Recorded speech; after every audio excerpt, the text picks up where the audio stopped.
Thank you for joining us at IRIS today for this event recognizing Victims of Crime Week 2020. I'm Michael Bach, a Managing Director at IRIS, and we're really pleased and really honored that you've joined us today and we're able to welcome this very esteemed panel of guests to reflect on the focus that we're bringing to this event, which is barriers and promising practices for access to justice for Indigenous and racialized and 2S LGBTQ plus persons and people with disabilities. So what does it mean to explore access to justice from these multiple perspectives, and why draw us all together into the same conversation? Well, I think our purpose in doing so is really twofold.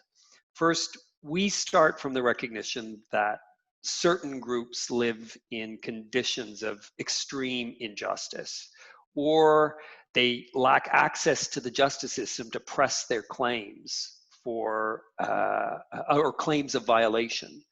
or they're stripped of the status and opportunity the law provides, or worse, are constructed by the law into devalued and a less than status. So we want to understand the features of the justice system, the healthcare system, financial institutions, social services delivery that results in these outcomes, why this happens. And we think we can best do that by looking at these structural injustices from the ground up, from different vantage points. But in doing so, we also need to be careful, we think, that we don't get caught by the labels that the law and these systems give us. So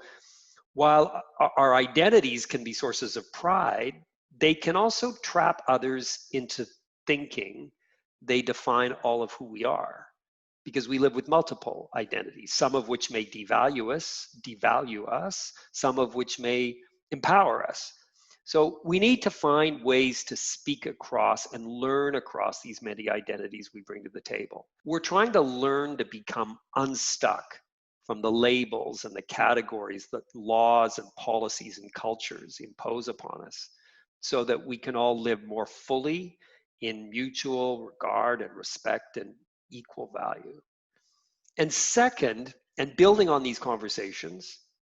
across many identities and differences, we also want to create a space where we can grow solidarity among us, not in the name of some newfound identity that binds us all, but rather in the name of deep respect and recognition and dignity that should be afforded to all, despite and because of our differences. Because we know that this solidarity is essential to grow the scale of the progressive movement that we need to confront structural injustice, whether it's racism, ableism, sexism, or other structures of exclusion. I want to begin the conversation by touching on one of the many ways in which justice is denied, and that's the stripping of legal identity and legal capacity, or the right to decide in more plain language terms, the right to decide that's stripped from certain groups. And it's done in a myriad of ways, which we need to examine, as I said, from the ground up. So for people with intellectual, cognitive, mental health disabilities, it happens by the law, whether guardianship laws or mental health acts, or even the Indian Act, which authorizes the state to declare that certain people are incapable of leading their own lives because they don't meet certain standards of cognitive capacity, or because people act in ways outside the norm, or because they're considered a risk to the society around them. This power to divide our populations into those with legal agency, those with the power to decide, and those without, is one of the toughest boundaries, I think, that in the law that we have to unsettle. Instead of recognizing that people might require support to make decisions and can act interdependently in concert with others, whether it's making a healthcare decision or a personal life decision, we're actually institutionalizing a growing proportion of our population by stripping them of their basic right to self-determination.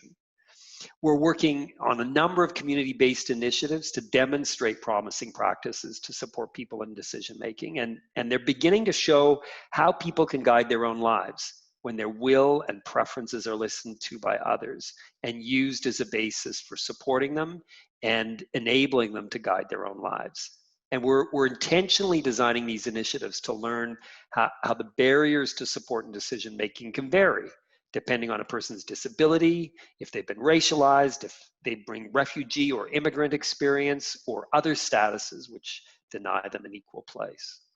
We're still at early stages of the work, but already we're seeing the power of these community-based